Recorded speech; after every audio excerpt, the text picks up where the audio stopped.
বিশ্ব সংবাদে আপনাদের স্বাগত। জানিয়ে দেব আন্তর্জাতিক গণমাধ্যমে প্রকাশিত সবশেষ আপডেট সংবাদ। এবার ইরাকে ইরান সমর্থিত সেনা ঘাঁটিতে হামলা। পাল্টা জবাব ইরাকেরও। ইসরায়েলের ওবদা বিমান ঘাঁটিতে হামলা চালালো ইরাকের প্রতিরোধ যোদ্ধারা। অপরদিকে ইরান ইসরায়েল উত্তেজনা, বৃহত্তর সংঘাতের হুঁশিয়ারি তুরস্কের। জানিয়ে দেব ইহুদিবাদী ইসরায়েলকে জবাব দেওয়া ছিল অতি জরুরি। ইরানের শক্তিমাত্রা ও ঐক্য সংহতি প্রদর্শিত হয়েছে, এতে বলেছেন প্রেসিডেন্ট রাইসি। আরও জানাবো গাজায় ইসরায়েলি বর্বরতায় নিহত বেড়ে ৩৪,০০০ ছাড়িয়েছে। অন্যদিকে সিরিয়ায় ফের শক্তি দেখালো আইএস, ২৮ সেনা সদস্য নিহত। সবশেষ জানাবো ইরানের অস্ত্র সুবিধার কেন্দ্র ইস্পাহান, এখানে রয়েছে পরমাণু কেন্দ্র, যার কারণে ইসরায়েলের টার্গেটে পরিণত হয় এটি। শুনছিলেন শিরোনাম, এবারে বিস্তারিত। আজকের সংবাদ সম্পর্কে আপনার মূল্যবান মতামত লিখে জানান। জানিয়ে দিন কোন স্থান থেকে এই সংবাদ শুনছেন অথবা দেখছেন।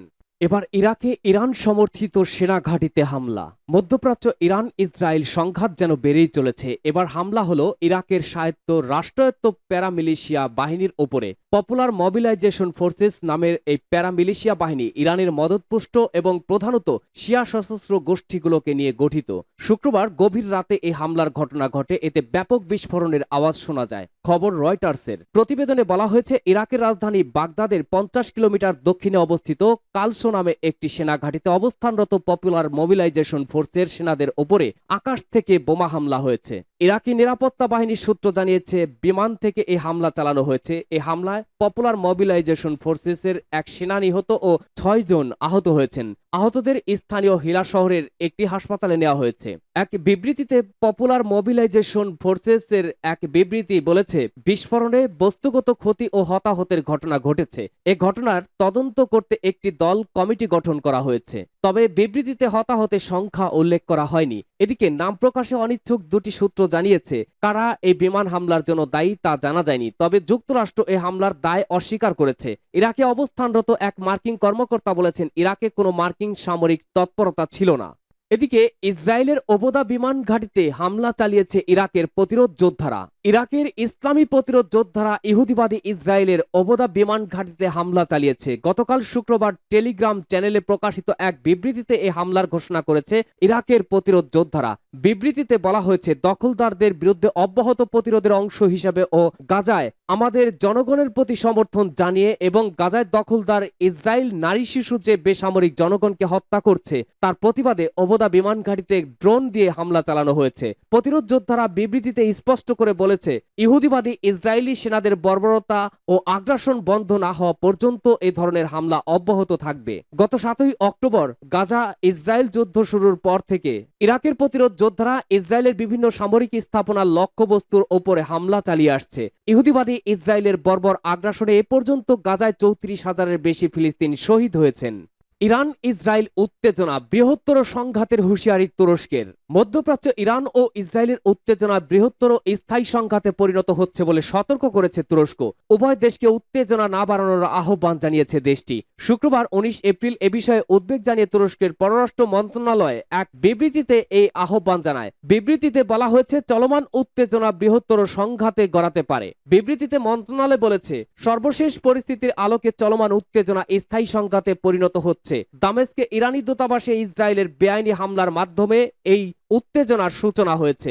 মন্ত্রণালয় গুরুত্ব আরোপ করে বলেছে গাজায় সংঘাত বন্ধ এবং একটি ফিলিস্তিনি রাষ্ট্র প্রতিষ্ঠার মাধ্যমে মধ্যপ্রাচ্য স্থায়ী শান্তি নিশ্চিত করার বিষয়টিকে আন্তর্জাতিক সম্প্রদায়ের অগ্রাধিকার দেওয়া উচিত। ইরানের উত্তর পশ্চিম অঞ্চলীয় ইস্পাহান শহরে শুক্রবার সকালে বিস্ফোরণের ঘটনা ঘটে। এটাকে ইসরায়েলি ক্ষেপণাস্ত্র হামলা বলে উল্লেখ করেছে একাধিক আন্তর্জাতিক সংবাদ মাধ্যম, তবে ইরান এটিকে ইসরায়েলি হামলা বলেনি। সূত্র উরিয়াত ডেইলি ও এপি।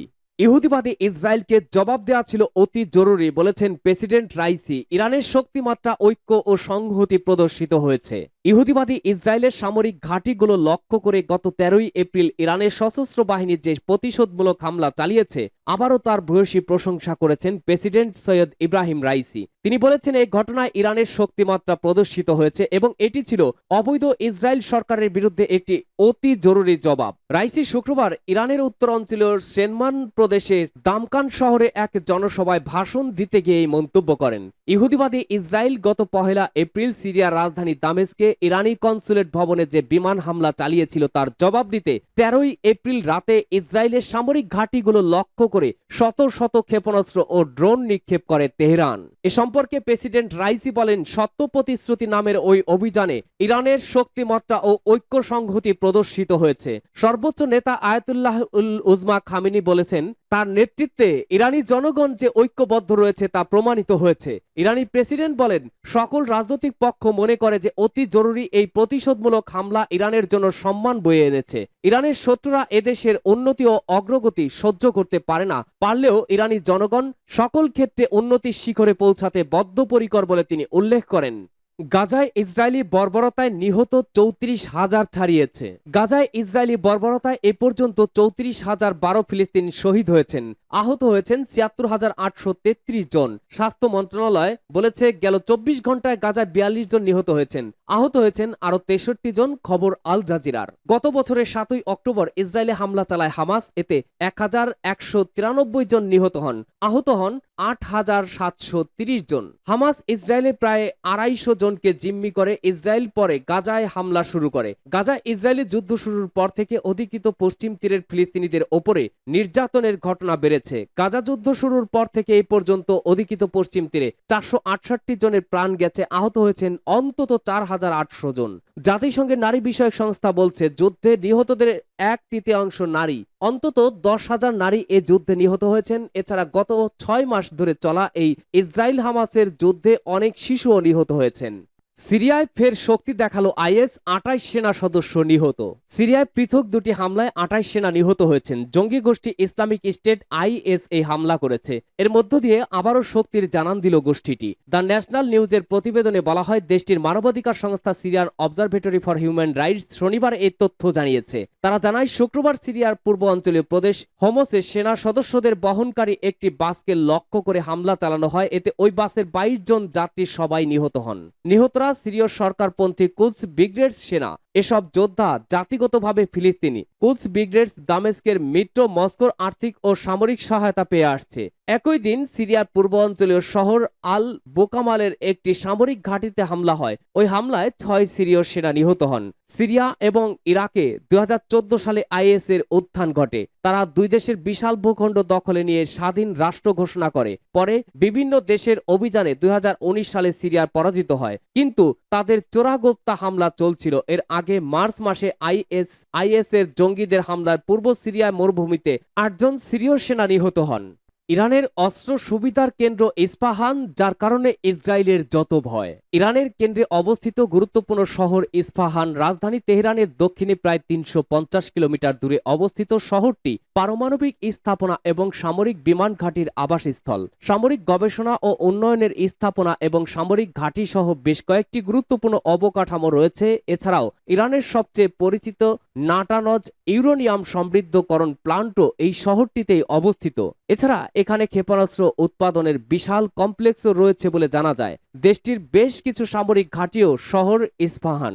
শহরটিতে হামলা সম্পর্কে মার্কিন পররাষ্ট্রমন্ত্রী মার্ক মিকিট বলেন, ইস্পাহান অনেক অংশে ইরানের পারমাণবিক কর্মসূচির কেন্দ্রবিন্দুতে রয়েছে। প্রশিক্ষণ ও গবেষণার কেন্দ্রেও এই শহরের আলাদা স্থান রয়েছে। এমনকি কারো কারো মতে ইরানের পারমাণবিক সক্ষমতার বিকাশ ঘটেছে এই ইস্পাহান শহরেই। তিনি আরো জানান, এটাই সম্ভাব্য স্থান যেখানে ইসরায়েল আঘাত করবে, কারণ ইসরায়েলের আজকে অব্যাহত ক্ষেপণাস্ত্র নয়, বরং আগামী দিনে ইরানের পারমাণবিক সক্ষমতা নিয়েই ভয়। তবে এবারই প্রথম নয়, এর আগেও ইরানের ইস্পাহান শহরটিতে হামলা চালিয়েছে তেল আবিব। বরাবরই ইসরায়েলি গোয়েন্দা সংস্থা মোসাদের টার্গেট করছে এই গুরুত্বপূর্ণ শহরটিকে। 2023 সালের জানুয়ারিতে ইস্পাহান ইরানের সেনাবাহিনীর একটি সামরিক কারখানায় হামলা চালায় নেতানিয়াহু বাহিনী। তবে সেসব আক্রমণ ব্যর্থ হয়। অবশ্য ওই হামলায় তেল আবিবকে দায়ী করে তেহরান এবং মোসাদের 4 সদস্যকে আটক করে। অন্যদিকে এই ঘটনার পর ইরান সংঘাত বাড়াতে চায় না।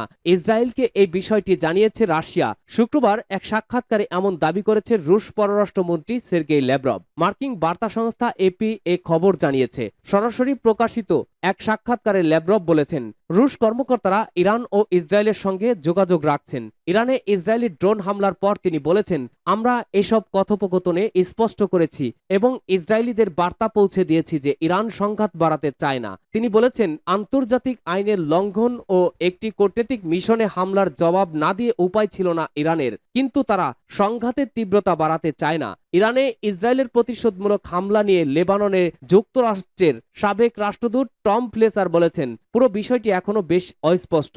এই অঞ্চলে অনেকেই সত্যিকারের ভয় থেকে জেগে উঠছে।